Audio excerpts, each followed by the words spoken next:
Hello.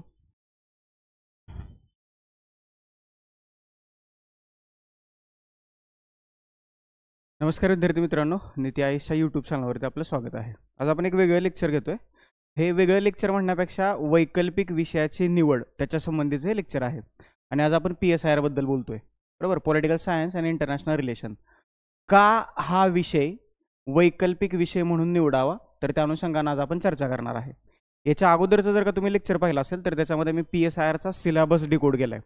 अगदी पहिल्या मुद्द्यापासून शेवटच्या मुद्द्यापर्यंत आपण एक 700-800 पॉईंट्स बाजूला काढलेले आहेत की ज्या पॉईंटच्या माध्यमातून तुम्हाला त्याचा व्यवस्थितपणे अभ्यास करता येईल. जर का ते लेक्चर नसेल पाहिलं तर याच्या अगोदरचं ते लेक्चर पाहून घ्या की जेणेकरून तुम्हाला एक बेसिक आयडिया येईल की PSIRच्या सिलेबसचा किंवा अभ्यासक्रमाचा आवाका किती आहे, याचबरोबर GSच्या किती सब्जेक्टला तो सिलेबस टच करतोय किंवा ओव्हरलॅप होतोय, एसएला त्याचा किती फायदा होतोय, या सगळ्या गोष्टी आपण त्याच्यामध्ये बोललेलो आहे.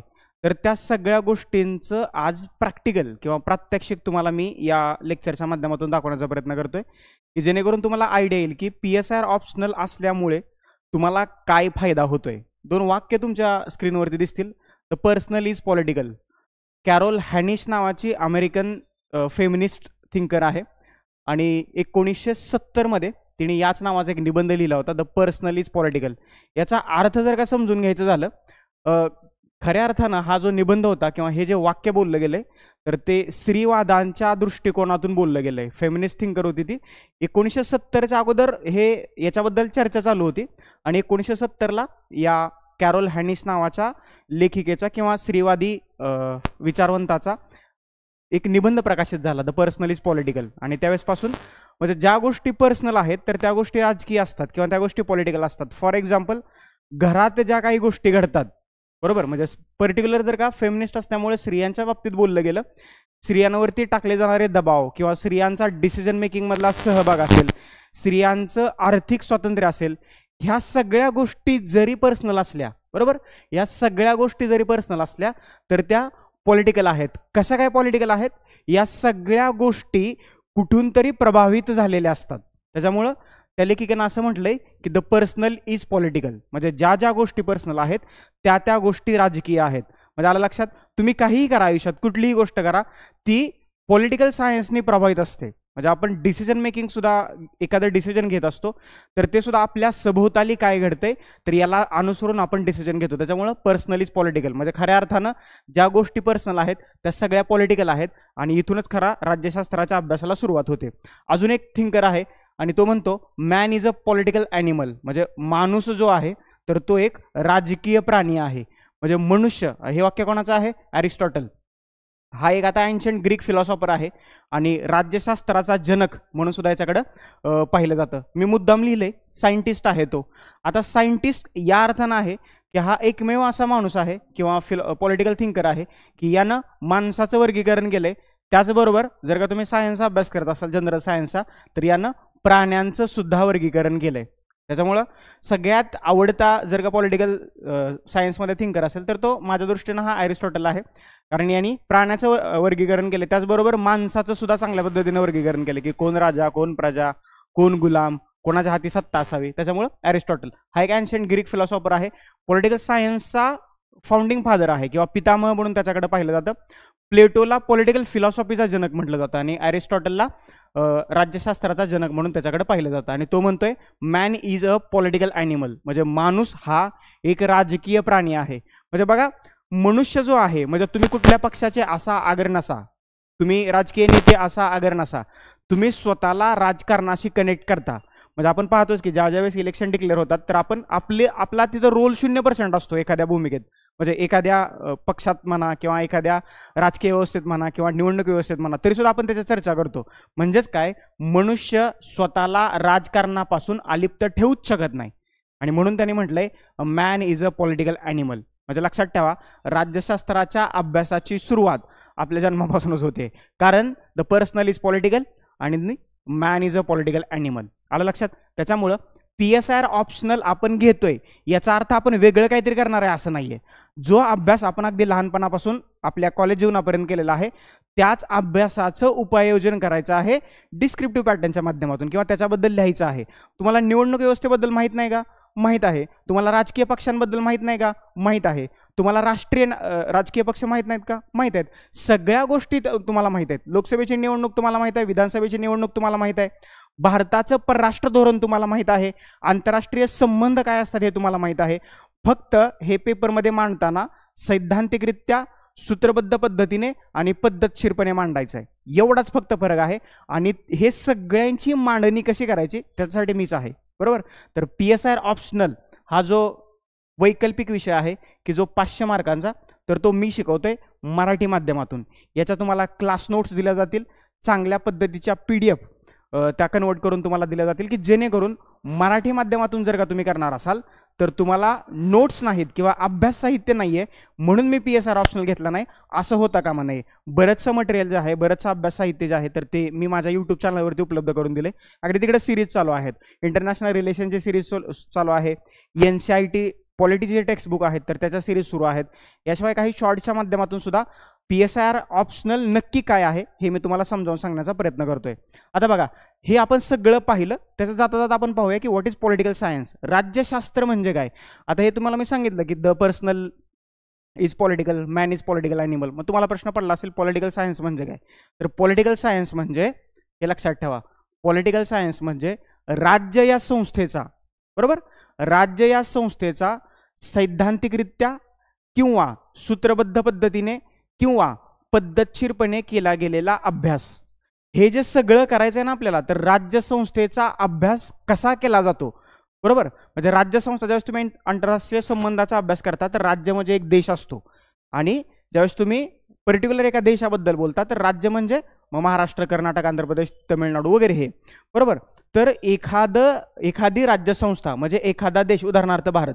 मग भारतातली राजकीय व्यवस्था कशी आहे, भारतात संसदेचे 2 सभागृह आहेत तर ते कसे कार्य करतात, भारतातलं प्रशासन कसं कार्य करतं, मग भारताचे आंतरराष्ट्रीय संबंध कसे आहेत, किंवा भारताचं परराष्ट्र धोरण कसं आहे, त्या परराष्ट्र धोरणाला आकार देणारे घटक कोणते आहेत, किंवा मग याच्या अगोदर आपल्याला पॉलिटिकल थिअरीचा अभ्यास करायचा आहे. मग पॉलिटिकल थिअरीमध्ये काय सांगितलंय, तर राज्य या संस्थेची निर्मिती कशी झाली, बरोबर, राज्याचे वेगवेगळे सिद्धांत आहेत तर त्याचा आपल्याला अभ्यास इथं करायचा आहे. म्हणजे थोडक्यात काय, राज्य या संस्थेबद्दल जेवढ्या घटना घडामोडी घडतायत तर त्याचा अभ्यास जो आहे तर तो आपल्याला पॉलिटिकल सायन्समध्ये करायचा आहे.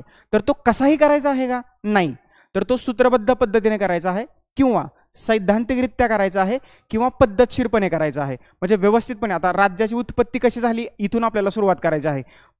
इथून सुरुवात झाल्यानंतर मग राज्य करतं काय, मग राज्य लोककल्याणासाठी कोणती कार्य करतं, बरोबर, आलं लक्षात. आणि राज्य सुरळीतपणे चालवण्यासाठी कुठल्या कुठल्या व्यवस्था अस्तित्वात येतात, या सगळ्या गोष्टींचा अभ्यास आपल्याला पॉलिटिकल सायन्समध्ये करायचा आहे. म्हणजे समजलं हे पॉलिटिकल सायन्स म्हणजे काय, ते आलं कुठून. आता तुम्ही म्हणाल हे आलं कुठून, तर याचा उगम जो झालाय तर तो ग्रीक नगर राज्यात आपल्याला झाल्याचं दिसतं. ग्रीकमध्ये पोलीस अशी एक संज्ञा होते, POLIS, POLICE, ते पोलीस, महाराष्ट्र पोलीस वेगळं. POLIS म्हणजे काय, तर प्राचीन ग्रीक नगर राज्यातली ही सिटी स्टेट होती, नगर राज्य होती, आणि त्याला काय म्हटलं जायचं, पोलीस म्हटलं जायचं. POLIS, पोलीस म्हणजे काय, सिटी स्टेट, किंवा मग त्याला मराठीत तुम्ही काय म्हणू शकता, नगर राज्य. आणि या नगर राज्याचा अभ्यास करण्यासाठी जी सुरुवात झाली तर त्याला आपण म्हणतो पॉलिटिक्स. ओके, अगोदर याला पॉलिटिकल सायन्स म्हटलं जायचं, पण आता याला पॉलिटिक्स असंही म्हटलं जातं. बघा, आपण जे राजकारण करतो, बरोबर, कोणाचं तर पाय खेचणं, कोणाचं तर पक्ष फोडणं, कुठल्या तरी पक्षात प्रवेश करणं, तर ते राजकारण वेगळं. आणि इथं पॉलिटिक्स म्हणजे राज्यसंस्थेचा अभ्यास, या 2 टर्म पूर्णपणे वेगळ्या आहेत, हे लक्षात ठेवा. नाहीतर तुम्हाला वाटेल मग पक्षांबद्दल अभ्यास करायचा आहे, पक्ष पद्धतीबद्दल सुद्धा आपल्याला अभ्यास करायचा आहे, परंतु ते राजकारण वेगळं आणि राज्यशास्त्र वेगळं, हे लक्षात ठेवा. ह्या पोलीस या सिटी स्टेटचा किंवा नगर राज्याचा अभ्यास करण्यासाठी एक संकल्पना बाहेर आली, तिचं नाव आहे पॉलिटिक्स, आणि इथून खऱ्या अर्थानं पॉलिटिकल सायन्सचा जन्म झालेला आहे. पहिल्यांदा राजकीय विचारांच्या अभ्यासाची सुरुवात जी आहे तर ती ग्रीकमध्ये झाली. बऱ्याचशा गोष्टी ग्रीकमध्ये घडलेल्या आहेत, आणि हा तिथलाच एक थिंकर आहे अरिस्टॉटल, याला राज्यशास्त्राचा जनक असं म्हटलं जातं. ही जी टर्म आहे तर ती यांनीच कॉइन केलेली आहे किंवा यांनीच त्याची निर्मिती केलेली आहे. तर अशा रीतीने आपल्याला पॉलिटिकल सायन्सचा अभ्यास करायचा आहे. समजलं इथपर्यंत? All clear? याच्याबद्दल काही डाऊट नसावा असं मला वाटतंय, कारण राज्यशास्त्राचा अभ्यास किंवा आंतरराष्ट्रीय राज्यशास्त्र आणि आंतरराष्ट्रीय संबंध या वैकल्पिक विषयाचा अभ्यास म्हणजे वेगळं काहीतरी करायचं आहे किंवा नवीन काहीतरी शिकायचं आहे असं बिलकुल काही नाही. जे आपण अगदी आपल्या बालपणापासून आपल्या महाविद्यालयीन शिक्षणापर्यंत जे शिकत आलोय त्यालाच फक्त थोडंसं चांगलं रूप द्यायचं आहे, की जेणेकरून तुम्हाला ज्या कन्सेप्ट आहेत, ज्या संकल्पना आहेत, जे सिद्धांत आहेत किंवा राज्यसंस्थेचं महत्त्व आहे, त्याची भूमिका आहे किंवा राज्यसंस्था कार्य कसं करते हे व्यवस्थितपणे समजून घेता येईल. तर समजलं? चलो आता पुढे जाऊया. नक्की मी जे म्हणतोय तुम्हाला की हा विषय महत्त्वाचा आहे, तर तो कसा महत्त्वाचा आहे तर ते वन बाय वन आपण पाहूया. सगळ्यात महत्त्वाची गोष्ट येते ती म्हणजे राज्यशास्त्र आणि आंतरराष्ट्रीय संबंध हा वैकल्पिक विषय म्हणून का निवडावा. मी तुम्हाला सांगितलं की हा सोपा विषय आहे म्हणून निवडावा. तसा निवडावा का? नाही. बघा, राज्यशास्त्र सगळ्यांना वाटतं की राज्यशास्त्र म्हणजे यमलक्ष्मीकांचा अभ्यास करणं. ठीक आहे, तो एक पार्ट आहे, त्याचा आपल्याला अभ्यास करायचा आहे, पण त्याच्या पलीकडे पण राज्यशास्त्र आहे. सगळ्याच गोष्टी यमलक्ष्मीकांमध्ये मिळतील याची काही गॅरंटी नाहीये. परंतु मग अभ्यास साहित्य उपलब्ध आहे का? तर मराठी आणि इंग्लिशमधनं दर्जेदार अभ्यास साहित्य तुम्हाला उपलब्ध आहे. जर का तुम्ही मराठीतून करणार असाल तर मराठीतून सुद्धा पुस्तकं उपलब्ध आहेत, आणि जर का तुम्ही इंग्लिशमधून करणार असाल तर इंग्लिशमधून सुद्धा चांगला अभ्यास साहित्य उपलब्ध आहे. पहिला मुद्दा येतो सामान्य अध्ययन, जे GS चे पेपर आहेत आणि निबंधाच्या पेपरमधील याचा थेट संबंध आहे. कसा संबंध आहे? खाली मी तुम्हाला अगदी 1 बाय 1 दाखवतो. बरोबर? पहिली गोष्ट म्हणजे पेपर 1 असेल, GS1 आहे, GS2 आहे, GS3 आहे आणि GS4 आहे. ह्या 4 सब्जेक्टमध्ये PSIRचा तुम्हाला उपयोग होणार आहे. त्याच्यासाठी मी म्हणतोय ठेवा. जर का इथले 100 मार्क जरी तुम्हाला आले या PSIR ऑप्शनमुळे तर तुम्ही फायनल मेरिट लिस्टमध्ये असू शकता. बघा, जे टॉपर्स आलेले आहेत म्हणजे जास्तीत जास्त टॉपर्स ऑप्शनल ना PSIR असतो. हा डायनामिक पोर्शन आहे, नो डाऊट अबाउट दॅट. म्हणजे थोडासा डायनामिक आहे. तुम्हाला करंट अफेअर्सशी खूप टच राहावं लागतं की काही जगात घडतंय, इव्हन भारतात काय घडतंय. त्याच्यामुळे हा डायनामिक पोर्शन आहे, त्याच्याबद्दल काही डाऊटच नसायला पाहिजे. परंतु एवढा हे डायनामिक नाहीये की तुम्ही समजू शकत नाहीये. आलं लक्षात? त्याच्यामुळं GSला कनेक्शन होतंय आणि SAच्या पेपरला सुद्धा याचा डिरेक्टली संबंध आहे. याचा मुलाखतीसाठी उपयोग होतोय. म्हणजे मुलाखतीला जे तुम्हाला प्रशासनाबद्दल, राज्यघटनेबद्दल, राज्यव्यवस्थेबद्दल, भारताच्या परराष्ट्र धोरणाबद्दल जे प्रश्न विचारले जातील तर त्याच्यामध्ये सुद्धा तुम्हाला याचा उपयोग होणार आहे. त्याच्यानंतरचा भाग आहे सोप्या आणि समजण्यासारख्या संकल्पना. मला सांगा, लोकशाही. बरोबर? लोकशाही तुम्हाला काय हे नवीन शब्द वाटतोय का किंवा नवीन संकल्पना वाटते का? बिलकुल नाही. अगदी लहानपणापासून आपण ही लोकशाही ऐकत आलोय. बरोबर? त्याच्यानंतर न्याय ही नवीन संकल्पना वाटते का तुम्हाला? नाही. समानता नवीन संकल्पना वाटते का? नाही. आंतरराष्ट्रीय संबंध हे काय तुम्ही नवीन किंवा काही नवीनच काहीतरी शिकताय असं काय वाटतंय का? नाही. भारताचं परराष्ट्र धोरण. बरोबर? परराष्ट्र धोरण म्हणजे काय असतं? भारताचे जगातल्या वेगवेगळ्या देशांबरोबर असणारे संबंध. आता लगेच भारताच्या पंतप्रधानांनी 5 राष्ट्रांचा दौरा केलाय, तर मग आपण काय करायचं की त्या 5 राष्ट्रांचा दौरा केल्यानंतर तिथं कुठले कुठले करार किंवा कुठल्या विषयांवरती बोलणी झाले याचाच अभ्यास कुठं करायचा आपल्याला? भारताच्या परराष्ट्र धोरणामध्ये. बरोबर? आलं लक्षात? हे काही नवीन नाहीये ना. म्हणजे सगळ्या संकल्पना या सोप्या आणि समजण्यासारख्या आहेत. हे जर का तुम्ही बेसिक लेवलला वाचून घेतलं, अगदी NCERTची पॉलिटीची टेक्स्टबुक जरी वाचली तरी ते तुम्हाला समजून जाईल. त्याच्यापेक्षा जर का तुम्हाला इंटरनॅशनल रिलेशन किंवा आंतरराष्ट्रीय संबंध समजून घ्यायचा असेल तर इयत्ता 11वी आणि 12वीची स्टेट बोर्डची चांगली पुस्तकं आहेत, एकदा ती वाचून घ्या. जर का ते वाचलं तर तुमचं बेसिक क्लिअर होऊन जाईल. नवीन आपण करतोय असं काहीच नाही. त्याच्यामुळे सोप्या आणि समजण्यासारख्या संकल्पना आहेत. त्याच्याच बरोबर सगळ्यात महत्त्वाची गोष्ट म्हणजे बऱ्याचशा लोकांचं मत असतं की अभ्यास साहित्य उपलब्ध नाहीये. कोण म्हणतं अभ्यास साहित्य उपलब्ध नाहीये? जर का तुम्ही माझा टेलिग्राम चॅनल चेक केला VGS E-स्टडी नावाचा, तर त्याच्यावरती भरमसाठ पॉलिटिकल सायन्सचं अभ्यास साहित्य उपलब्ध करून दिले. याशिवाय एक डेडिकेटेड PSIR ऑप्शनसाठी माझा टेलिग्रामचा चॅनल आहे, PSIR पल्स नावाचा. ओके, एकदा तो चॅनल चेक करा. त्याच्यावरती PDF स्वरूपात असेल किंवा वर्ड फाईलच्या स्वरूपात असेल, खूप सारं स्टडी मटेरियल मी तिकडे पोस्ट केले, अगदी फ्री ऑफ कॉस्ट आहे. त्याच्यामुळं मराठीतून करणार असाल तर मराठीतून, आणि जर का तुम्ही भाषा इंग्रजी निवडली असेल तर इंग्रजीमधून मोठ्या प्रमाणात अभ्यास साहित्य उपलब्ध आहे. फॉर एक्झाम्पल तुम्हाला सांगतो, जर का YCMOU Yashwantrao Chavan Maharashtra open university ही एक युनिव्हर्सिटी आहे. याशिवाय Indira Gandhi national open university IGNOU एक आहे. आणि मग त्याच्यानंतर टेक्स्टबुक आहेत. कुठले कुठले टेक्स्टबुक आहेत? एक आहे NCERT आणि दुसरं आहे स्टेट बोर्ड. हे कधी तुम्ही बघितलंय का आजपर्यंत? नाही. एकदा बघून घ्या ना. हे YCMOचे पुस्तकं खरंच खूप दर्जेदार आहेत. म्हणजे ज्यांनी NCERT लिहिलेले आहेत तर त्यांनीच ही YCMOची पुस्तकं लिहिलेली आहेत. उदाहरणार्थ Suhas Palshikar sir, okay, Rajeshwari Pandit ma'am, बरोबर. या लोकांनी पुस्तकं लिहिली आहेत, one of the best source होऊ शकतात मराठी माध्यमातले. त्याच्यामुळे एकदा हे पुस्तकं तुम्ही थोडीशी चाळून बघा. ओके, म्हणजे पॉलिटिकल जे थिंकर्स आहेत, बरोबर, वेस्टर्न आणि इंडियन, याच्यासाठी डेडिकेटेड वेगवेगळी पुस्तकं आहेत, अगदी ग्रॅज्युएशन असतील किंवा पोस्ट ग्रॅज्युएशन असतील. त्याच्यामुळं YCMO आणि इग्नू, YCMOचं सगळं जे साहित्य आहे तर ते तुम्हाला मराठी माध्यमातून उपलब्ध होईल, आणि जे इग्नूचं जे साहित्य आहे तर ते तुम्हाला हिंदी आणि इंग्लिशमधून उपलब्ध होईल. त्याच्यामुळं प्रश्न मिटला अभ्यास साहित्याचा. आणि ज्या वेगवेगळ्या युनिव्हर्सिटीज आहेत, उदाहरणार्थ आपली पुणे युनिव्हर्सिटी असेल, मुंबई युनिव्हर्सिटी असेल किंवा मग कोल्हापूर युनिव्हर्सिटी असेल, इथले जे पॉलिटिकल सायन्सचं मटेरियल आहे तर ते तुम्ही अभ्यास साहित्य म्हणून वापरू शकता. That's it. म्हणजे पुणे युनिव्हर्सिटीचं पॉलिटिकल सायन्स वेगळं आहे आणि मुंबई युनिव्हर्सिटीचं पॉलिटिकल सायन्स वेगळं आहे असं तर काय होणार नाही, सगळं एकच आहे. त्याच्यामुळं अभ्यास साहित्याला कमी नाही, भरपूर अभ्यास साहित्य उपलब्ध आहे, त्याचं तुम्ही टेन्शन घेऊ नका. याच्यानंतर कोणतीही शैक्षणिक पार्श्वभूमी असणाऱ्यांसाठी हे उपयुक्त आहे. म्हणजे बघा, जर का तुम्ही एखादा इंजिनिअरिंगचा subject as a optional subject म्हणून ठेवला तर तुम्हाला त्याच्याबद्दल बेसिक माहीत पाहिजे, आणि जर का बेसिक माहीत असायला हवं तर त्याच्यासाठी तुमचा बॅकग्राऊंडसुद्धा टेक्नॉलॉजिकल असला पाहिजे. तसं PSRच्या बाबतीत काय आहे का, असं काहीच नाही आहे. तुमचा बॅकग्राऊंड सायन्स असू द्या, कॉमर्स असू द्या, आर्ट्स असू द्या, इंजिनिअरिंग असू द्या, काही असू द्या, तुम्हाला या सगळ्या गोष्टी ज्या आहेत तर त्या ऑटोमॅटिकली समजून घेता येतील. हे एवढं सगळं सोपं आहे. त्याच्यामुळे इंजिनिअरिंग बॅकग्राऊंड असणाऱ्या लोक, म्हणजे बघा, बऱ्याचशा लोकांनी IIT गेले आणि IIT करून त्यांनी PSR ऑप्शनल घेतलाय, म्हणजे समजतंय ना त्यांना. याचा अर्थ काय, तो सब्जेक्ट सोपा आहे, तो सब्जेक्ट समजायला सोपा आहे, आणि तो सब्जेक्ट मार्क्स देणारा सब्जेक्ट आहे.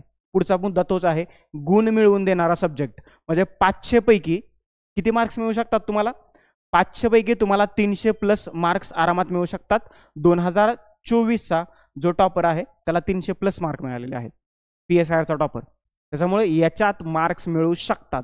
300+ मार्क आउट ऑफ 500 हा खूप चांगला स्कोर झाला. 270 पर्यंत इतर ऑप्शनल सब्जेक्ट जातात, PSR तुम्हाला 300च्या पुढे घेऊन जाऊ शकतो, बरोबर. त्याच्यासाठी तुम्हाला आन्सर रायटिंगची प्रॅक्टिस करावी लागेल, त्याच्यासाठी तुम्हाला व्यवस्थितपणे समजून घ्यावं लागेल, आणि त्याच्यासाठी तुम्हाला एका चांगल्या मेंटॉरची गरज आहे, चांगल्या क्लासची गरज आहे. तर मेंटॉर आणि क्लास या दोन गोष्टी आपण पुरवतोय. निती IASच्या सदाशिव पेठेतल्या एकदा ऑफिसला भेट द्या, मला भेटा, आपण त्याच्याबद्दल चर्चा करूया. तुमचे काही प्रश्न असतील, तुमचे काही डाऊट्स असतील, काही क्वेरीज असतील तर त्याच्या सगळ्या डाऊट, क्वेरीज, क्वेश्चन्स जे आहेत तर ते आपण क्लिअर करण्याचा प्रयत्न करूया, बरोबर. आलं लक्षात. त्याच्यानंतर पेपरचं स्वरूप जे आहे तर ते बहुआयामी आहे, डायनामिक आहे. हा पोर्शन म्हणजे तुम्हाला महाराष्ट्रातल्या पंचायत राज व्यवस्थेचा अभ्यास करायचा आहे, तिथून जगात काय चाललंय इथपर्यंत तुम्हाला अभ्यास करायचा आहे. म्हणजे महाराष्ट्र टू जग, ओके, एवढा सगळा तुम्हाला अभ्यास करायचा आहे. मी सुरुवातीला सांगितल्याप्रमाणे हे बहुआयामी आहे आणि हे इंटरेस्टिंग आहे. अलग लक्षात. म्हणजे तुम्हाला पंचायत राज व्यवस्था तुम्ही जागतिक लेवलला कनेक्ट करू शकता, म्हणजे कनेक्ट करू शकता याचा अर्थ तुम्ही तसं तुम्हाला कनेक्शन क्रिएट करता येऊ शकतं. मी काय सांगितलंय, डायनामिक आहे परंतु इंटरेस्टिंग आहे. ज्यावेळेस तुम्ही जगाचा अभ्यास करायला घ्याल किंवा अमेरिकेतली राजकीय व्यवस्था कशी चालते, अमेरिकेतली पॉलिटिकल सिस्टीम कशी आहे, हे ज्यावेळेस तुम्ही अभ्यास कराल त्याचा, तुम्हाला एक गोष्ट माहित आहे का, म्हणजे ज्यांनी PSRचा चांगला अभ्यास केला त्यांना माहितच असेल, अमेरिकेचे जे काँग्रेस असतं म्हणजे भारताची संसद, त्याची 2 सभागृह असतात, हाऊस ऑफ पीपल आणि सेनेट. तर या कुठल्याही सभागृहाचा अमेरिकेचा राष्ट्राध्यक्ष सदस्य नसतो. भारतात तसं आहे का, तर भारतात लोकसभेचा किंवा राज्यसभेचा सदस्य असायलाच पाहिजे, बरोबर. हे अशा काही इंटरेस्टिंग गोष्टी आहेत ज्यांचा बॅकग्राऊंड जो आहे तर तो टेक्निकल आहे, इंजिनिअरिंग आहे किंवा कॉमर्स आहे, आणि जे नव्यानं PSR ऑप्शनलचा अभ्यास करणार आहेत तर त्यांच्यासाठी बऱ्याचशा इंटरेस्टिंग गोष्टी ज्या आहेत तर त्या बाहेर येणार आहेत. त्याच्यामुळं बहुआयामी असला तरी इंटरेस्टिंग सब्जेक्ट आहे, त्याच्यामुळे तुम्हाला शिकायला आणि मला शिकवायला खूप मजा येणार आहे. आपण डिस्कशन टाईप शिकणार आहोत सगळं, म्हणजे नाही की मी एकटा इकडे शिकवणार, तुम्ही ऐकणार, परत तुमचे प्रश्न येणार, असं नाही. आपण काय करणार, आपण राऊंड टेबल डिस्कशन टाईप करूया. म्हणजे तुमच्या क्वेश्चन त्याला आपली उत्तर असतील, आणि चर्चात्मक जर का अभ्यास केला तर तो कायमचा लक्षात राहू शकतो. त्याच्यानंतर आहे स्पर्धा परीक्षांच्या पलीकडेही हा सब्जेक्ट उपयुक्त आहे. म्हणजे बाय चान्स जर का तुम्हाला MPSCतून काही UPSCतून पोस्ट निघालीच नाही, कमीत कमी तुम्ही ॲज अ डिप्लोमॅट म्हणून काम करू शकता, किंवा जे भारताच्या परराष्ट्र धोरणाला आकार देणाऱ्या काही संस्था आणि संघटना आहेत तिथं काही राज्यशास्त्राचा अभ्यास करणाऱ्या लोकांची गरज असते, तिथं तुम्ही जाऊ शकता. जॉब ऑपॉर्च्युनिटीज भरपूर आहेत, स्वतःची NGO सुरू करू शकता, किंवा कमीत कमी ग्रामपंचायतची निवडणूक तरी लढवू शकता. कारण काय झालंय, ज्यावेळेस तुम्ही पंचायत राजचा अभ्यास करता तर पंचायत राजमध्ये 73 आणि 74व्या घटना दुरुस्ती, मग 73व्या घटना दुरुस्तीनं त्रिस्तरीय पंचायत राज व्यवस्था आली, त्याच्यातला खालचा सर्वात थर स्तर म्हणजे ग्रामपंचायत आहे, आणि या ग्रामपंचायतचा आपल्याला अभ्यास करायचा आहे. मग सरपंचाची काय कामं असतात, ग्रामपंचायतीची काय कामं असतात, निधी कसा येतो, कसा खर्च करायचा असतो, कुठून पैसे येतात, या सगळ्या गोष्टी तुम्हाला इथं माहीत होतील. आणि या सगळ्या गोष्टी जर का तुम्हाला माहीत असल्या ग्रामपंचायतची निवडणूक लढवून तुम्ही गावाचे सरपंच होऊ शकता, गावाचा विकास तरी होऊ शकतो, बरोबर. जर का तुम्ही अधिकारी नाहीच झाला, गावाचा सरपंच तरी होऊ शकता, परंतु तुम्ही अधिकारी व्हावं त्याच्यासाठी हे सगळं चाललंय. त्याच्यामुळं जी जान लगा के आपल्याला अभ्यास करायचा आहे, बरोबर. तर या सगळ्या गोष्टी आहेत. या सगळ्या गोष्टी जर का तुम्हाला कव्हर करायच्या असतील तर तुमच्यासाठी एकमेव चांगला वैकल्पिक विषय आहे, तो म्हणजे राज्यशास्त्र आणि आंतरराष्ट्रीय संबंध, पॉलिटिकल सायन्स आणि इंटरनॅशनल रिलेशन. 500 मार्कांचा सब्जेक्ट आहे हा. तुम्हाला 300+ मार्क देऊन जाऊ शकतो. सगळ्यात जास्त ऑप्शनल मार्क याच्यामध्ये पडू शकतात, हे लक्षात ठेवा. आलं लक्षात? समजलं? चलो पुढे जाऊया. आता हे झालं की का ऑप्शनल ठेवायला पाहिजे. आता याच्याबद्दल काही डाऊट्स तुम्हाला मला वाटतंय की नसायलाच पाहिजे. बघा, राज्यशास्त्राच्या अभ्यासाचा प्रारंभ कुठून होतोय? म्हणजे मी तुम्हाला जे सांगतोय ना की का ऑप्शनल ठेवायचा, का ऑप्शनल ठेवायचा, आपण काही नवीन कशाचा अभ्यास करतोय असं बिलकुल नाहीये. ज्या सगळ्या गोष्टी आहेत तर त्या जुन्याच आहेत, त्याला फक्त ब्रशअप करायचंय. कसं ब्रशअप करायचंय ते आपण त्याच्याबद्दल बोलूया. बघा, आपल्या अभ्यासाला घरातूनच सुरुवात होते. म्हणजे कधी कधी आपल्या झालं असं होतं बघा, एक बहीण आणि भाव असतो आपण, बरोबर. आणि मग आपल्याला बाहेर शिकायला जायचं असतं, बहीण म्हणते बाहेर शिकायला जायचं नाही. ओके, ती आपल्या घराचं सुप्रीम कोर्ट म्हणजे कोण? आपले वडील. त्याच्या खाली असतं आपला हायकोर्ट म्हणजे आपली मम्मी. हे सगळ्या प्रोसेस तिथनंच आहेत. ओके, घरात आपण शहाचं राजकारण जे करतो, म्हणजे आपल्या भाऊ बहिणीत किंवा कुटुंबात जे चालतं, तर खरी राज्यशास्त्राच्या अभ्यासाला सुरुवात आपल्या घरातूनच होती, बरोबर. म्हणजे जर का आपल्याला आपल्या वडिलांकडून एखादी गोष्ट करून घ्यायची असेल किंवा मागायची असेल तर पहिल्यांदा आपण मम्मीकडे जातो. हेच सगळं चाललंय. म्हणजे एखादी गोष्ट कलम 32 नुसार ज्याप्रमाणे तुम्हाला सुप्रीम कोर्टात जाता येतं किंवा 226 प्रमाणे ज्याप्रमाणे तुम्हाला हायकोर्टात जाता येतं, हे सगळं आपण घरात करत बसलोय. केलंय आपण हे कधीतरी राजकारण. त्याच्यामुळे वेगळं काहीतरी अभ्यास करतो याच्याशी म्हणजे मला असं काय वाटत नाही की राज्यशास्त्राचा अभ्यास म्हणजे वेगळं काहीतरी आहे. याची सुरुवात ऑलरेडी आपण केलेली आहे. फक्त ते आता आपल्याला व्यवस्थितपणे करायचं आहे, म्हणजे सैद्धांतिकरित्या करायचं आहे. त्याला एक वेगळं थेरोटिकल रूप द्यायचं आहे, बरोबर. पद्धतशीरपणे करायचं आहे आणि त्याला सूत्रबद्धपणा असला पाहिजे. येते का लक्षात? म्हणजे राज्यशास्त्राच्या अभ्यासाची सुरुवात तुम्ही ऑलरेडी केलेली आहे. वैकल्पिक विषय घेऊन तुम्ही फक्त त्याला एक काय म्हणतो आपण त्याला सैद्धांतिक रूप देत आहे किंवा पद्धतशीरपणा त्याच्यामध्ये आणताय, वेगळं काय करत नाही, बरोबर. शालेय ते महाविद्यालयीन जीवन आपण कुरघोड्या केल्यात, बरोबर. आत्ता जे महाविद्यालयीन विद्यार्थी आहेत तर त्याच्या निवडणुका लागत आहेत, बरोबर. आणि या निवडणुकीत आपण सहभाग घेतलेला आहे. वेगवेगळे गट स्थापन केलेले आहेत. तुम्ही JNU मध्ये असाल किंवा वेगवेगळ्या केंद्रीय युनिव्हर्सिटी, सेंट्रल युनिव्हर्सिटीमध्ये असाल तर तिथं निवडणुका पार पाडतात आणि बरेचसे विद्यार्थी त्या निवडणुकांचा भाग असतात. तिथं भारताची पॉलिटिकल सिस्टीम कशी चालते याची एक रंगीत तालीम आपण ह्या महाविद्यालयीन जीवनात पाहिलेलीच आहे. संपला विषय. म्हणजे पुन्हा तिथं एकदा आपण त्याचा अभ्यास केलेलाच आहे. आणि ज्यांनी BA केलंय, बरोबर, किंवा ज्यांनी MA केलंय तर त्यांच्यासाठी पॉलिटिकल सायन्स हा एक विषय असतोच असतो. त्याच्यामुळे त्याचा अभ्यास ऑलरेडी आपण केलेलाच आहे. दुसरा मुद्दा. तिसरा मुद्दा आहे आपल्या सभोवतालीच्या घटना, राजकीय घटना आणि घडामोडी. म्हणजे आपल्या सभोवताली जे सगळं घडतंय आत्ता, म्हणजे अगदी आंतरराष्ट्रीय पातळीवरती असो, राष्ट्रीय पातळीवरती असो आणि मग राज्याच्या लेवलवरती असो, ज्या सगळ्या राजकीय घटना घडामोडी आहेत या आपण वाचतोय, पाहतोय, ऐकतोय आणि काही लोक त्याचा भागही आहेत, बरोबर. आपण म्हणतो ना की आता सध्या इस्रायल वर्सेस इराण हे एक युद्ध चालू आहे आणि USA म्हणजे अमेरिकेचा पाठिंबा जो आहे तर तो इस्रायलला आहे. आणि आपण काय म्हणतो की अमेरिका थोडंसं राजकारण करते पडद्याच्या मागून, बरोबर. मग त्यांनी विचारलं की भारताची भूमिका काय. मग आपण म्हणतोच ना की भारताने जे अलिप्ततावादी धोरण स्वीकारलेलं आहे तर ते सोडावं आणि कुणाचा तरी भाग व्हावं, बरोबर. आता झालंच ना, म्हणजे राज्यशास्त्राच्या अभ्यासाची सुरुवात इथंच झाली. खरं अलिप्ततावादी धोरण सोडावं याचा अर्थ काय, म्हणजे भारत कुठल्याही दोन गटात नाही. दोन गट कुठले आहेत? अमेरिकेच्या बाजूच्या आणि रशियाच्या बाजूचे हे दोन गट आहेत. तर भारत या कुठल्याही गटाचा भाग नाहीये. म्हणजेच काय, भारत अलिप्त आहे. आणि आपण सध्या काय म्हणतोय की भारताने हे धोरण सोडावं आणि कुठल्या तरी एका बाजूला व्हावं. आणि भारताची डिप्लोमसी काय आहे की हे जे सगळं जे युनिपोलार आहे, बायपोलार आहे, तर ते मल्टीपोलार व्हावं. काय व्हावं? मल्टीपोलार व्यवस्था व्हावी जागतिक. म्हणजे कुठलाही दोन ध्रुव किंवा एक ध्रुवीय व्यवस्था नसावी. म्हणजे झालं का, ज्या आपल्या सभोवताली घटना घडामोडी घडतायत राजकीय स्वरूपाच्या, तर त्याचा आपण अविभाज्य भाग आहे. आणि अरिस्टॉटल म्हणतो त्याप्रमाणे man is a political animal. आपण या घटना घडामोडीपासून स्वतःला लांब ठेवूच शकत नाही. आणि जर का स्वतःला लांब ठेवूच शकत नसेल तर आपण इनडायरेक्टली किंवा डायरेक्टली राज्यशास्त्राच्या अभ्यासाची सुरुवात केलेली आहे. आलं लक्षात? त्याच्यानंतर दुसरा एक महत्त्वाचा मुद्दा आहे की ज्याच्यावरती आपण नेहमी बोलतो. म्हणजे आपल्याला राज्यशास्त्राचं ज्ञान असो अगर नसो, आपण राज्यशास्त्राचे विद्यार्थी असो किंवा नसो, म्हणजे गावातल्या पारावर बसून सुद्धा राजकारण आणि निवडणुकांच्या चर्चा आपल्याला पाहायला मिळतात. अगदी त्या व्यवस्थितपणे रंगवून सांगितल्या जातात. म्हणजे जी जुनी माणसं आहेत, म्हणजे अगदी 60च्या दशकातली 70च्या दशकातली, ते म्हणतात की आमच्या काळात अशा अशा निवडणुका होत होत्या, किंवा आमच्या काळात बॅलेट पेपरवरती निवडणुका व्हायच्या, म्हणजे मतपत्रिकेवरती निवडणुका व्हायच्या. आता इलेक्ट्रॉनिक वोटिंग मशीन आलंय, मग ते हॅक होतं का, मग हॅक ते कसं केलं जातं, म्हणजे ते हॅक होत नाही तो भाग वेगळा, परंतु मग गावातल्या लोकांना, बऱ्याचशा लोकांना माहीत नसतं ना ते हॅक होत नाही, ते म्हणतात हॅक होतंय, बरोबर. या सगळ्या ज्या गोष्टी आहेत तर त्या डायरेक्टली इनडायरेक्टली राज्यशास्त्राच्या अभ्यासाशी संबंधित आहेत, आणि त्याचाच आपल्याला इकडे अभ्यास फक्त व्यवस्थितपणे करायचा आहे. मी वारंवार तेच सांगतोय की राज्यशास्त्र वैकल्पिक विषय घेऊन त्याचा अभ्यास करणं म्हणजे वेगळं काहीतरी करणं असं काही नाहीये बिलकुल. ओके, ज्या गोष्टी पारंपरिकरित्या चालत आलेल्या आहेत तर त्याच गोष्टीला एक पद्धतशीर, सैद्धांतिक किंवा सूत्रबद्ध रूप जे आहे तर ते आपल्याला द्यायचं आहे. आलं लक्षात, समजलं. आता हे झालं अभ्यासाबद्दल.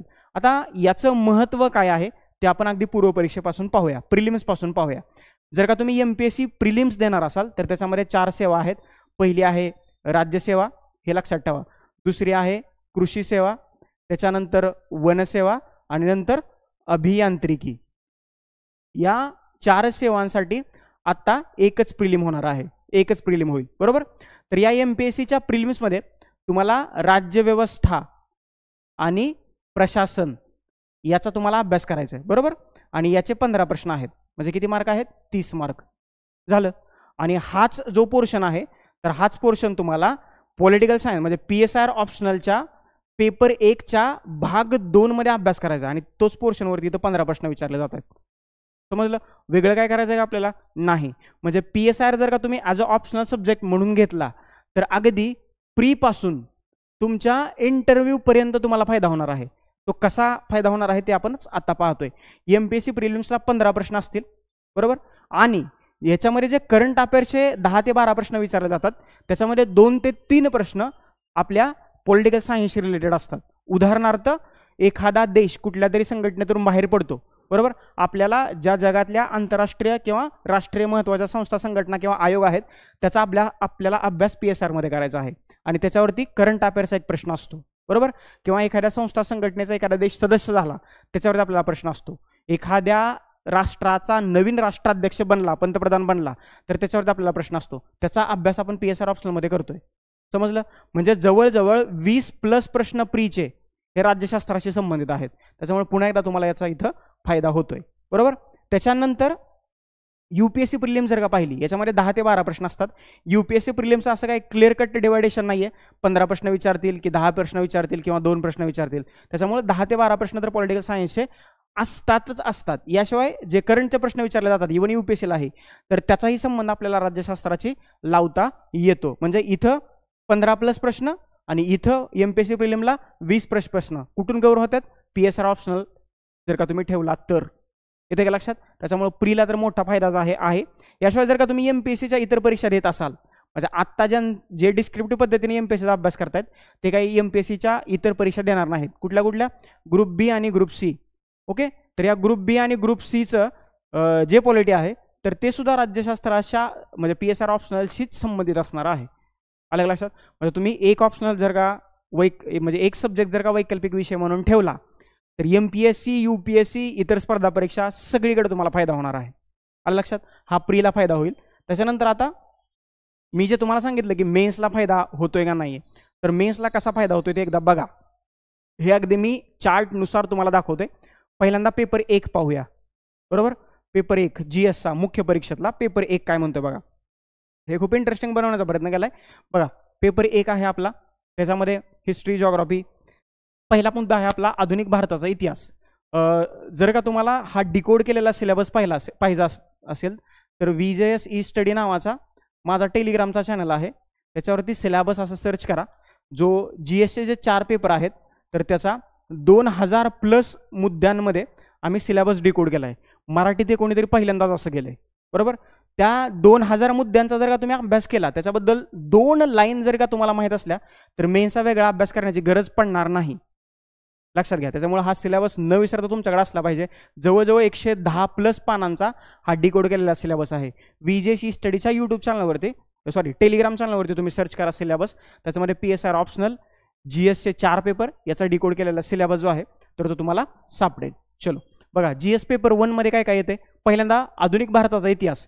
त्याच्यामध्ये तुम्हाला काही कायद्यांचा अभ्यास करायचा आहे. कुठले कुठले कायदे? चार्टर ऍक्ट असतील आणि भारतात गव्हर्नमेंट ऑफ इंडिया ऍक्ट असतील. त्याच्यामध्ये 1909चा कायदा आहे, 1919चा कायदा आहे, 1935चा कायदा आहे आणि 1947चा कायदा आहे.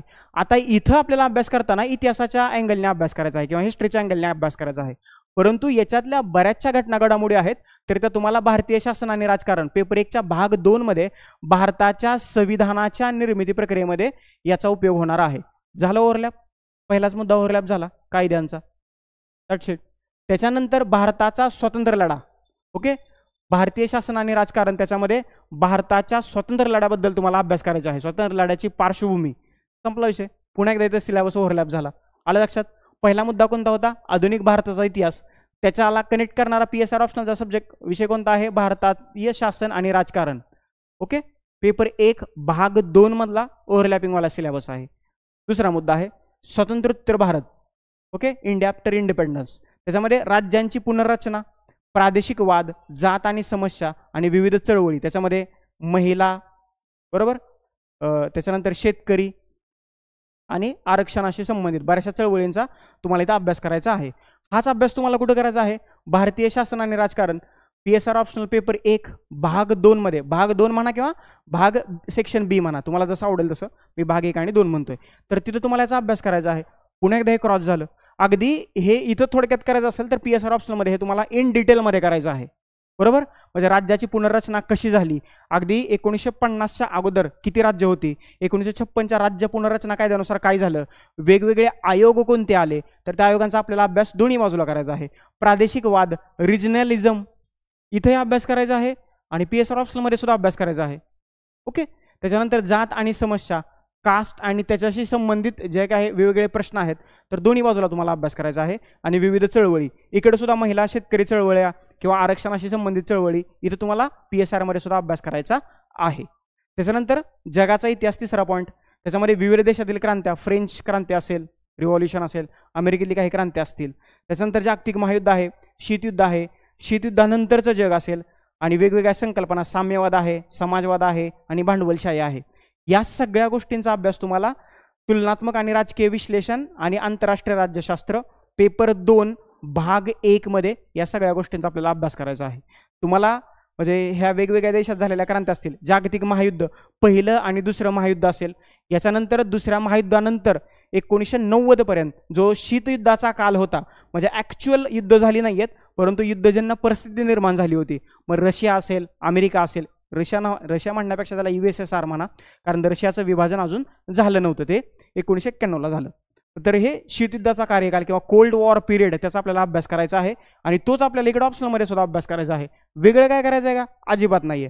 मग शीतयुद्धानंतरचं जग आणि मग रशियाचं विभाजन आणि मग त्यानंतर जगाची विभागणी किंवा जगाची राजकीय व्यवस्था कशी होती, तर त्याचा आपल्याला दोन्ही ठिकाणी अभ्यास करायचा आहे. आणि या काही संकल्पना आहेत, साम्यवाद आहे, समाजवाद आहे आणि भांडवलशाही, याचा आपल्याला अभ्यास करायचा आहे. म्हणजे इतिहासाचाही अभ्यास करायचा आहे आणि जर का तुम्ही ऑप्शनल सब्जेक्ट घेतला तर तिथेही अभ्यास करायचा आहे. म्हणजे पुन्हा एकदा वेगळं काय करतोय का? नाही. सिलेबस ओव्हरलॅप होतोय का? तर ओव्हरलॅप होतोय, कारण तुमच्या डोळ्यासमोर आहे. म्हणजे जी लोक म्हणतात ना की ओव्हरलॅप होत नाहीये, तर त्यांना हे दाखवा की ओव्हरलॅप होतोय. त्याच्यानंतर पेपर 2 बघा काय आहे. बघा पेपर 2चा सिलेबस कुठे ओव्हरलॅप होतोय? पेपर 2चा सिलेबस ओव्हरलॅप होतोय म्हणण्यापेक्षा पेपर 2चा सिलेबस आणि PSR ऑप्शनलचा सिलेबस एकच आहे. याच्यापेक्षा मी वेगळं काय सांगू शकत नाहीये. तुम्ही दोन्ही सिलेबस काढून बघा. त्याच्यामध्ये हे मी मेन मुद्दे घेतलेत. भारताचं संविधान आहे, भारतीय राज्यव्यवस्था आहे, प्रशासन आहे, सामाजिक न्याय आहे आणि आंतरराष्ट्रीय संबंध आहे. सामाजिक न्यायाचा थोडा म्हणजे 50% पोर्शन कव्हर होतोय. बाकी हे जे सगळे 4 पॉईंट्स आहेत त्याचा ॲज इट इज जो अभ्यासक्रम आहे तर तिकडं आहे. बघा PSR ऑप्शनलमध्ये भारतीय शासन आणि राजकारण पेपर 1 मध्ये भाग 2, भारतीय शासन आणि राजकारण पेपर 1 मध्ये भाग 2 आणि भारत आणि जग पेपर 2 मध्ये भाग 2. संपला विषय. हाच सगळा सिलेबस इकडे आहे किंवा हाच सिलेबस सगळा इकडे आहे. कसंही आलं लक्षात. पेपर 2चा काय तुम्हाला जर का तुमचा PSR ऑप्शनल सब्जेक्ट असेल तर तुम्हाला पेपर 2चा अभ्यास करण्याची गरजच पडणार नाही, कारण ते ऑलरेडी सगळं तुमचं PSR ऑप्शनलमध्ये कव्हर होणार आहे. हे तेच आहे आणि हेच इकडे अभ्यास करायचा आहे. म्हणजे संविधानाची निर्मिती किंवा भारताचं संविधान GS2 साठी वेगळं आहे आणि PSR ऑप्शनसाठी वेगळं आहे, असं होऊ शकतं का? नाही होऊ शकत. किंवा मग भारताची राज्यव्यवस्था GS2 साठी वेगळे अभ्यास करायचा आपल्याला आणि मग ऑप्शनसाठी वेगळे अभ्यास करायचा, असं होऊ शकतं का? तर बिलकुल नाही. त्याच्यामुळे ज्या सगळ्या गोष्टी आहेत ज्या GS2 मध्ये आहेत तर त्याच PSR ऑप्शनलमध्ये आहेत. त्याच्यामुळं वेगळं काय करण्याची गरज जी आहे तर ती बिलकुल पडणार नाही, हे लक्षात ठेवा. त्याच्यामुळं पेपर 2चा सिलेबस जो आहे तर तो पूर्णपणे ओव्हरलॅप आहे PSR ऑप्शनल संबंधी. त्याच्यामुळं वेगळं अजिबात याच्यामध्ये काही नाहीयेच, एकही पॉईंट वेगळा नाहीये. सामाजिक न्यायाचा फक्त 50% सिलेबस ओव्हरलॅप होतोय, तोही आपण करून घेऊ. त्याच्यामुळे त्याच्याबद्दल काही डाऊट नसायला पाहिजे. हे सगळं ओव्हरलॅपिंगवाला कार्यक्रम इथं आहे. पेपर 2 झालं. पेपर 3, आता पेपर 3 म्हटलं म्हणणार तुम्ही काय येतंय आहे ना थोडासा सिलेबस. मूलभूत अर्थशास्त्र, बेसिक इकॉनॉमी, त्याच्यामध्ये आपल्याला आंतरराष्ट्रीय संस्था आणि संघटनांचा अभ्यास करायचा आहे, बरोबर. मी मागाशी सांगितल्याप्रमाणे ज्या काही इंटरनॅशनल ऑर्गनायझेशन्स आहेत किंवा कमिशन्स आहेत तर त्याचा आपल्याला पेपर 3 मध्ये अभ्यास करायचा आहे. आणि याच संस्था संघटनांचा ऑप्शनमध्ये आपल्याला कुठं अभ्यास करायचा आहे, आंतरराष्ट्रीय आर्थिक प्रणालीची उत्क्रांती. पेपर 2 मध्ये भाग 1 मध्ये आपल्याला त्याचा अभ्यास करायचा आहे. म्हणजे पुन्हा इथे एकदा ओव्हरलॅप होतोय, हे लक्षात ठेवा. पेपर 2 भाग 1 मध्ये एक पॉईंट आहे आंतरराष्ट्रीय आर्थिक प्रणालीची उत्क्रांती, आणि त्याच्यामध्ये आपल्याला या संस्था संघटनांचा अभ्यास करायचा आहे. वर्ल्ड बँक आहे, बरोबर. त्याच्यानंतर जागतिक व्यापार संघटना आहे, त्याच्यानंतर IMF आहे, ओके. त्याच्यानंतर युनायटेड नेशन आहे. या सगळ्या गोष्टींचा आपल्याला अभ्यास दोन्ही ठिकाणी करायचा आहे. पुन्हा वेगळं काय करतोय का, त्याचं उत्तर आहे नाही. अणुऊर्जा, ओके. आता अणुऊर्जेचा आपल्याला अभ्यास कुठे करायचा आहे, जागतिक समकालीन चिंताविषय. पेपर 2 भाग 1 मध्ये त्याच्यामध्ये न्यूक्लिअर वेपन, ओके, अणुअस्त्रांसंबंधीचा अभ्यास करायचा आपल्याला, न्यूक्लिअर वेपन संबंधीचा. आणि मग त्याच्यामध्ये काही मानवतावादी प्रश्न आहेत, काही लोकशाहीशी संबंधित प्रश्न आहेत, काही महिलांशी संबंधित प्रश्न आहेत. तर हे अणुऊर्जेचा आपल्याला अभ्यास इथं थोडक्यात करायचा आहे. म्हणजे भारताचं आण्विक धोरण त्याच्या संबंधी आपल्याला इथं अभ्यास करायचा आहे. पुन्हा एकदा ओव्हरलॅप होतोय. त्याच्यानंतर मग अंतर्गत सुरक्षा, इंटरनल सिक्युरिटी. बघा इथला सामाजिक न्याय आणि पेपर 3 मधला अंतर्गत सुरक्षा, हे दोन्ही विषय तुम्हाला ना एकत्रितपणे वाचता आले तर पहा. एकत्रितपणे म्हणण्यापेक्षा थोडेसे रिलेट करून वाचता आले तर पहा. सामाजिक न्याय, सोशल जस्टिस आणि इंटरनल सिक्युरिटी. आता ह्या इंटरनल सिक्युरिटीमध्ये GS3 मध्ये काय काय येते, दहशतवाद येतोय, ईशान्य भारतातील समस्या येतात आणि सीमावर्ती भाग, हे 3 महत्त्वाचे मुद्दे येतात. आता हे आहे का इंटरनल सिक्युरिटी, आहे. कुठं आहे, PSR ऑप्शनमध्ये जागतिक समकालीन चिंताविषय. पेपर 2 मध्ये भाग 1 जो आहे तर दहशतवादाबद्दल आपल्याला अभ्यास करायचा आहे. आणि ज्यावेळेस आपण भारताच्या परराष्ट्र धोरणाबद्दल अभ्यास करू तर त्यावेळेला आपल्याला ईशान्य भारत असेल आणि भारताचा सीमावर्ती भाग, म्हणजे आपले सो कॉल्ड मित्र आहेत, कोण कोण, आपणच निर्माण केलेला पाकिस्तान, आपला चीन, नेपाळ, म्यानमार, हे सगळे देश आहेत. तर हे सीमावर्ती देश आहेत आणि याचा आपल्याला अभ्यास करायचाच आहे. आपली जे 7 सिस्टर्स आहेत, 7 ईशान्येकडचे राज्य आहेत, तर त्या राज्यांशी संबंधित सुद्धा आपल्याला अभ्यास जो आहे तर तो इथं करायचा आहे. आणि हेच इकडे सगळं ओव्हरलॅप आहे. कुठं, जागतिक समकालीन चिंताविषय. दहशतवाद तर आपल्याला इन डिटेलमध्ये करायचा आहे, टेररिझम, येते का लक्षात. म्हणजे हा विषय सोडून चालणारच नाही आहे. हा इंटरनल सिक्युरिटीमध्ये पण करायचा आहे आणि इकडे PSR ऑप्शनला पण करायचा आहे. पुन्हा इकडे ओव्हरलॅप होतोय. आणि सध्या हा एक समकालीन जगातला मोठा चिंता विषय म्हणून याच्याकडे पाहिलं जातंय. जी ब्रिक्सची परिषद झाली 17वी ब्राझीलमध्ये, तर त्याच्यामध्ये सुद्धा या दहशतवादाबद्दल चर्चा केली गेलेली आहे. ओके, येते का लक्षात. त्याच्यामुळं हा जो टॉपिक आहे दहशतवाद, हा तुम्हाला GS3 मध्ये सुद्धा व्यवस्थित करायचा आहे आणि PSR ऑप्शनल मध्ये सुद्धा व्यवस्थित करायचा आहे. पुन्हा एकदा हा ओव्हरलॅपिंगवाला कार्यक्रम आहे. त्याच्यानंतर सगळ्यात महत्त्वाचा विषय, हा बऱ्याचशा जणांना अवघड वाटतो, तो आहे GS4 इथिक्सचा paper.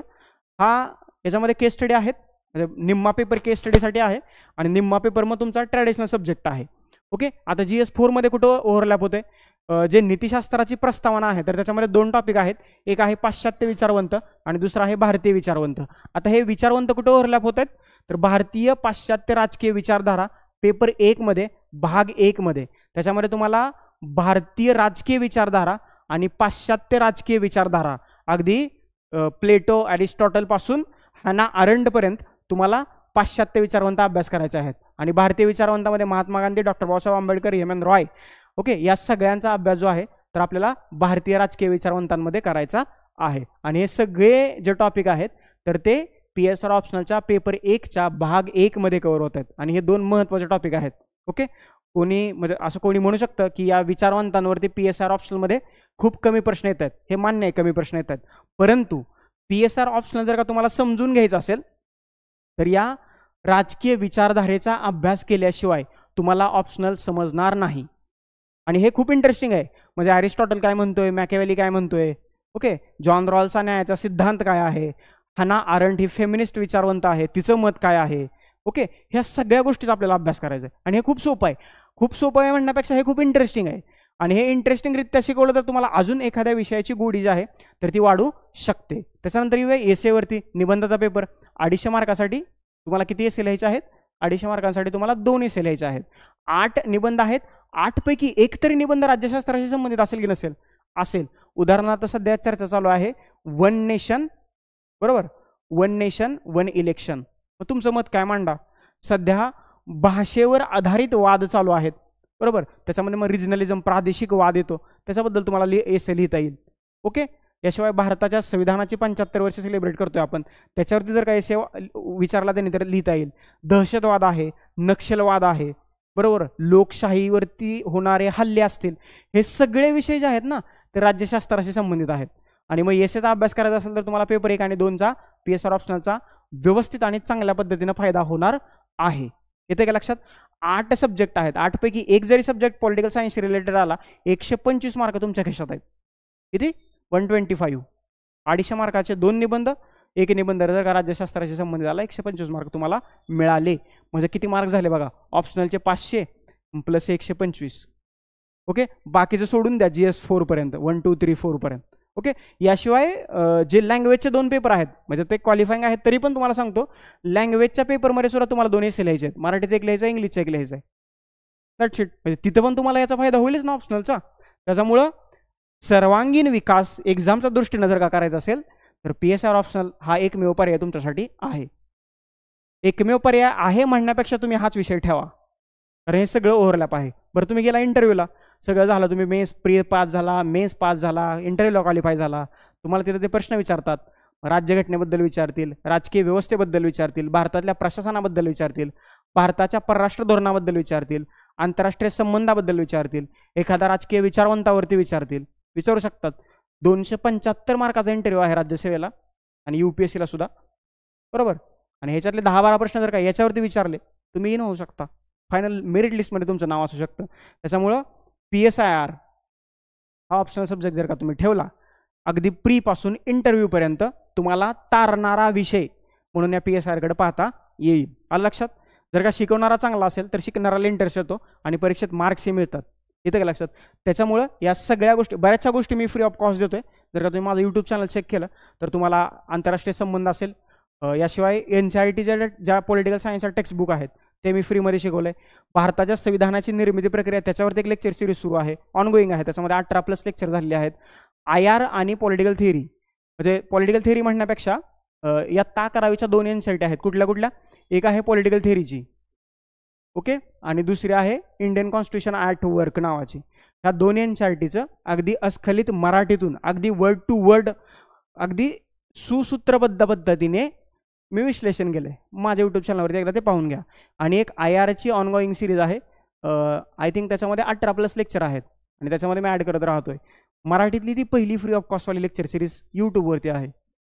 Okay. VJC स्टडीच्या YouTube चॅनलवरती तुम्हाला पाहता येईल. भारतीय संविधानाच्या निर्मितीची प्रक्रिया, कसं संविधान निर्माण झालं आणि एक्झाम ओरिएंटेड जे डिस्कशन करणं गरजेचं होतं, तर त्या सगळ्या गोष्टी मी तिथं करतोय. तर PSIR पल्स आणि VJC स्टडी हे 2 टेलिग्राम चॅनल आहेत, तुम्ही ते जॉईन करू शकता. माझा कॉन्टॅक्ट नंबर आहे. जर का ज्यांना PSR ऑप्शनल ठेवायचा आहे तर त्यांनी माझ्याबरोबर संपर्क साधा, किंवा जर का तुम्ही पुण्यात असाल तर नीती IASच्या ऑफिसला एकदा भेट द्या. आपण भेटून चर्चा करूया की जेणेकरून कोणते घटक तुम्हाला चांगले जमत आहेत आणि ते अजून कसे स्ट्रॉंग करता येईल याच्याबद्दल आपल्याला बोलता येईल.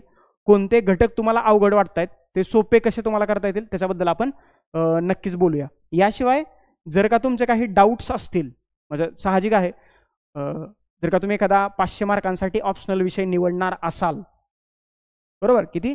500 मार्कांसाठी, तर डाऊट्स असणं, क्वेरीज असणं, क्वेश्चन्स असणं साहजिक आहे. तर तुम्ही नित्यासबरोबर कनेक्ट व्हा किंवा माझ्याबरोबर सुद्धा कनेक्ट होऊ शकता. 500 + 125 निबंधाचे आणि मग GSचे तुम्हाला काय पकडायचे ते पकडा. इथंच 600+ मार्क्स होत आहेत. येते का लक्षात? त्याच्यामुळं हा PSIR ऑप्शनल ठेवणं हे किती महत्त्वाचं आहे हे तुम्हाला समजून येतं. वेगळं काय करायचं आहे का? अजिबात नाही. हा सिलेबस ओव्हरलॅप करतोय का? करतोय. आत्ता मी पाठीमागं तुम्हाला तेच सांगितलं. आलं लक्षात? तर अशा रीतीनं PSIR ऑप्शनल म्हणजे वाय PSIR हे तुम्हाला टायटल आणि थंबनेलवरून कळलंच असेल. तर आता वाय नॉट PSIR अशी म्हणायची वेळ आलेला आहे, कारण पर्सनल इज पॉलिटिकल आणि मॅन इज पॉलिटिकल ॲनिमल या 2 गोष्टींचा विचार करून तुम्ही PSIR ऑप्शनल ठेवा. त्याची सगळी तयारी आपण करून घेऊ. हे लेक्चरमध्ये अजून तुम्हाला काही डाऊट्स असतील तर कमेंट बॉक्समध्ये कमेंट करा. तुर्तास आता आपण इथं थांबूया. Thank you so much. धन्यवाद मित्रांनो. नेक्स्ट लेक्चरमध्ये आपण भेटूयाच. याशिवाय आपल्या काही पर्सनल मेंटरशिपच्या बॅच सुरू आहेत. त्याच्याबद्दल सुद्धा जर का तुम्हाला माहिती हवी असेल तर 9665274459 हा माझा कॉन्टॅक्ट नंबर आहे, याच्यावर तुम्ही कॉल मेसेज करू शकता. याशिवाय सदाशिव पेठेत टिळक रोडला नीती IASचं ऑफलाईन सेंटर आहे. तर एकदा तिथं तुम्ही या, तिथं आपण बोलूया. तुमचे काही डाऊट्स असतील, काही प्रश्न असतील तर ते आपण सोडवण्याचा प्रयत्न करूया. Thank you so much. धन्यवाद. नेक्स्ट लेक्चरमध्ये आपण भेटूयाच.